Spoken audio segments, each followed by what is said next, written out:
Bonjour les amis, d'abord un grand bonjour parce qu'il y avait un moment que je n'avais pas fait ces vidéos, ça fait à peu près pas loin de 10 mois. Oui, j'ai eu des choses qui se sont passées dans ma vie, plutôt positives, voilà, donc je n'ai pas eu le temps. Et me revoici toujours avec le chapitre loi d'attraction. Alors aujourd'hui, je vais vous donner un truc pour décupler les effets de la loi d'attraction. C'est parti! Pour décupler les effets de la loi d'attraction, je ne vais pas vouloir, je vais juste essayer de m'en rappeler. Comme il est plus facile de se rappeler que de créer, eh ben on va plutôt prendre cette approche-là. Alors bien sûr, quel que soit mon objectif, j'imagine simplement que cette chose s'est réalisée et que du temps s'est écoulé depuis. Et du futur où je me place, c'est-à-dire mon présent, je vais me le remémorer. Alors, la méthode de processus de remémoration. C'est un concept qui est plutôt simple, mais ses résultats, je vous le garantis, sont ultra puissants. Parce que cette méthode va nous apprendre à penser comme si les projets, ce que je voulais atteindre, que ce soit matériel ou non, bien évidemment, eh ben je vais faire comme si je les avais eus depuis longtemps et qu'ils ont fait partie, enfin qu'ils font partie de ma vie, ils sont dans mon passé, dans mes souvenirs, ils existent. Et qui dit souvenir, dit qu'ils ont effectivement existé dans ma propre expérience. Parce que cette méthode, elle va me permettre une approche, comme je vous disais tout à l'heure, différente, puisqu'elle est basée sur le principe de l'autorisation. Le fait de m'en rappeler, je vais faire blocage à mon ego. Parce que le fait même de m'en souvenir, ça va me permettre de reconnaître que tout est possible. Que cette chose-là, eh ben, elle existe déjà quelque part dans ce continuum espace-temps, mais que je dois d'abord être capable de l'imaginer. Dans cette configuration, qu'est-ce qui va se passer? Puisque je m'en rappelle, j'élimine de facto, j'élimine mes propres résistances. Mon ego, je fais la nique à mon ego, je lui fais barrage. Il ne peut pas y chercher à m'inventer des questionnements, des doutes, des craintes à propos de ce projet, puisqu'il est là dans mon expérience, puisque je le vois comme un souvenir. Donc du coup, je le bloque, je lui fais barrage. Et comme c'est un souvenir, ça signifie qu'il s'est réalisé, qu'il fait partie de ma vie. Il devient un souvenir dans ma vie, dans mon existence.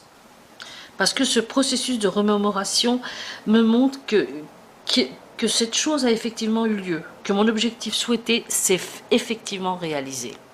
Ce processus de souvenir, de rappel, ce processus de remémoration, comme on l'appelle, ça dépasse la possibilité d'un échec ou d'une non-réalisation de cet objectif, puisque je regarde cette chose à partir de ce futur. Ce futur, attention, qui est votre présent. Quand je dis futur, c'est dans la réalité, c'est ce présent. Et ce processus de remémoration me montre que ça a effectivement eu lieu. Sinon, je ne pourrais pas m'en rappeler. Je crée alors un espace, je crée une forme de détachement vis-à-vis de ce désir. Écoutez bien, là c'est très important. Cet espace, justement, cette forme de détachement vis-à-vis de ce désir ou de cet objectif, ce détachement va me créer un apaisement, une sérénité, une tranquillité d'esprit. Et qu'est-ce qui va se passer à ce moment-là? Eh bien là, je sors d'une forme de dualité, la dualité du vouloir, l'espérance, le désir, le désir, attention, je sors de la dualité du désir, du vouloir, pour aller dans un état, ce qu'on appelle l'état unifié de conscience. Cet état unifié de conscience dont je vais vous parler un peu plus loin. C'est un jeu avec l'espace et le temps. Et vous avez remarqué comme le temps défile différemment selon ce qu'on fait. Il est lié à notre propre subjectivité souvent, ou bien à notre état émotionnel. Si je suis assis dans une salle d'attente du médecin, que je fixe la pendule, que les secondes avancent à une allure d'escargot, ce n'est pas l'espace que je veux occuper. Le fait même de se retirer de sa propre conscience dans ce moment, dans cet espace, ça va congeler le temps. Il va me paraître éminemment long, trop long. Et les minutes vont être des heures et le temps va se ralentir. Et plus on cherche à s'extraire d'un moment difficile, d'un moment, on va dire, chiant, pénible, comme on peut le vivre tout à chacun, et plus le temps va ralentir. Le temps a cette capacité de se dilater ou de se contracter en fonction de notre propre perception, en fonction de notre état émotionnel, en fonction de notre propre subjectivité. A contrario, quand je suis bien, quand je suis avec l'être aimé, ou quand je suis en vacances, au bord de la mer, dans un endroit sympa, c'est vrai qu'à ce moment-là, je veux occuper chaque millimètre de l'espace et dans le moment présent. C'est un peu comme si mes cellules, elles vont se dilater. Idem quand on est amoureux. Notre conscience se dilate dans l'espace. Et le temps, c'est vrai, disparaît comme par enchantement.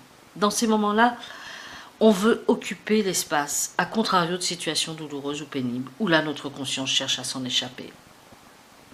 C'est pourquoi, dans le processus de remémoration, je vais occuper mentalement un espace dans lequel ma conscience va s'élargir à un niveau énergétique.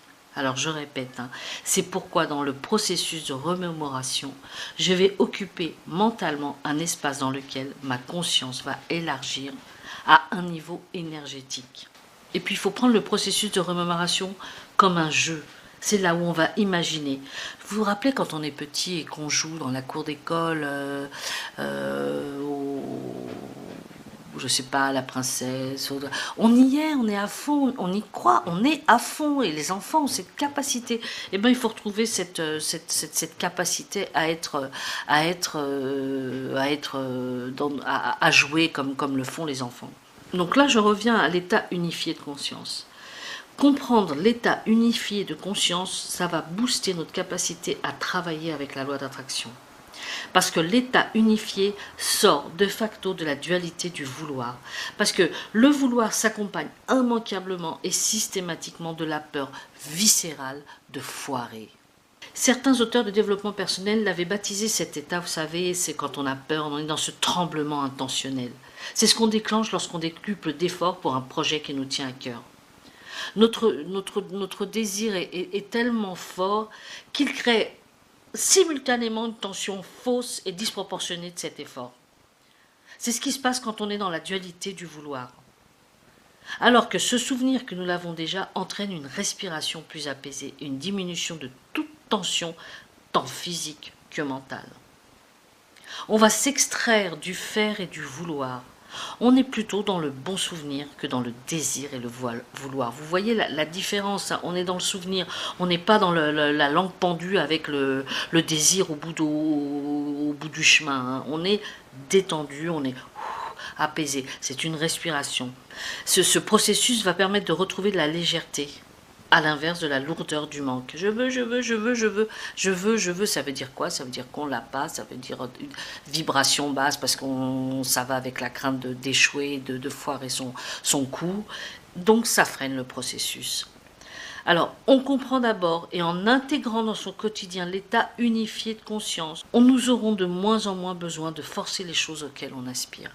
C'est ça aussi, c'est une forme d'accueil. C'est ce que disent les bouddhistes, c'est ce qu'on fait quand on fait de la méditation. On est dans l'accueil. On est dans l'accueil. Et croyez-moi, les choses apparaissent. La vie devient quand même vraiment nettement plus agréable et elle va dans votre sens à vous, la vie. Soyez plus dans l'accueil. Et c'est ça, cette respiration. On sort de la dualité pour rentrer dans l'état unifié de conscience. Cet état, il apporte toutes les bonnes choses, toutes les bénédictions, il apporte l'abondance, il apporte la paix, quelle qu'elle soit. Vraiment, je répète, ça fonctionne, ça n'est vraiment pas des conneries. Je n'ai qu'à me rappeler de ce que je veux vivre, de ce que je veux obtenir. Je n'ai qu'à m'en rappeler. Je le mets dans le package, dans le tiroir souvenir. Si mes conditions de vie actuelles, ça ne me satisfait pas, par exemple, la seule façon que j'ai de les modifier est de détourner mon intention de ce qui existe là, aujourd'hui, je vous l'ai déjà dit, et d'amener ma conscience vers ce que j'aimerais vivre. Parce qu'en détournant mon attention de cet état de conscience habituel chez moi pour l'orienter vers une autre, c'est comme mourir à l'un pour s'éveiller à l'autre. On ne peut servir 2 maîtres à la fois. Alors concrètement, comment on va faire son petit moment son petit processus son processus de remémoration. J'ai toujours tendance à dire petit, non, ça fait partie des sales habitudes que j'ai. Alors, on va choisir un moment propice pour une séance de remémoration. Dans un moment où je suis détendue, hein. Je dois vraiment rentrer dans un état le plus détendu possible. Alors, vous allez remarquer quelque chose quand vous allez faire ce jeu, on va dire, quand vous allez vous mettre en processus de remémoration. Et ben, le fait même de se mettre de faire cet exercice, ça va avoir des effets positifs dans vos pensées propres. Alors, on néglige pas, hein, les ingrédients habituels, la visualisation, l'imagination, la confiance et la détente qui vont découler de ce processus. Alors, certains font des lettres de remémoration, hein, à partir du futur. Alors, le futur, donc le présent, hein, voilà. Pourquoi écrire? Parce que dans l'action d'écrire, ça indique un niveau d'engagement qui dépasse le fait juste de penser ou d'en parler. Ouais, si vous pouvez écrire, vraiment, ça vaut le détour, hein. Alors, dans ma lettre, je vais y mettre, bien sûr, tous mes sens, hein, toujours, ça fonctionne avec l'émotionnel.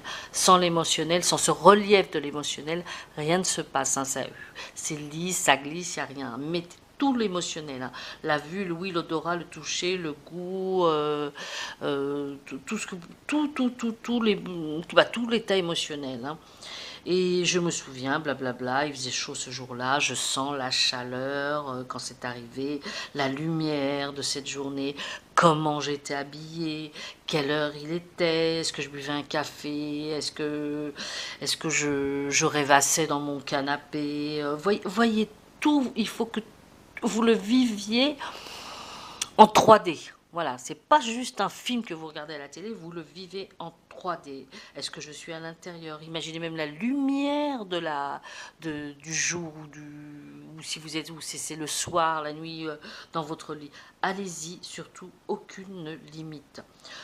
Plus j'introduis des détails, comme toujours, plus j'introduis des détails et mieux c'est.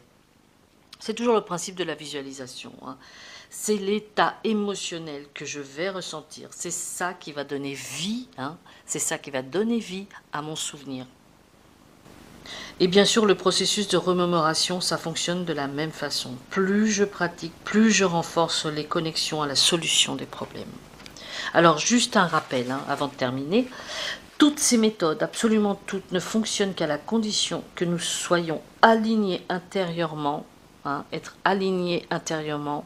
Je vous invite à regarder mes précédentes vidéos et toujours être animé d'un désir sincère. C'est pas quelque chose qui est là pour nourrir son ego, attention, hein.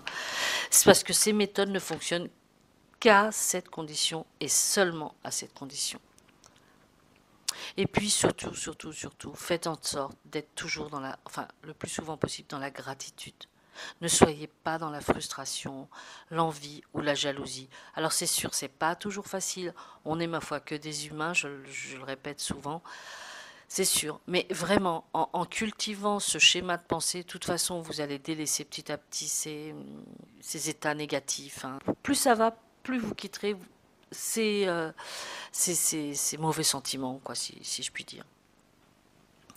Ah oui, alors, je ne veux pas vous promettre la lune, hein, j'ai pas envie de vous raconter des conneries, des foutaises, mais vraiment, en modifiant vos pensées et votre état d'esprit, c'est comme commencer à remonter les stores et voir que le ciel, eh ben, il est bleu et que les oiseaux chantent et que ça sent le printemps.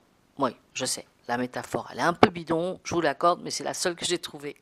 Voilà, modifier son mode de pensée, c'est se réapproprier sa vie et sa propre liberté. Voilà les amis. Alors, bon, cette fois, je vais essayer de l'être un peu plus sérieuse quand même. Je reviendrai un peu plus souvent. Et n'oubliez pas, vous méritez, nous méritons le meilleur. Bye bye, arrivederci, bislama, ciao.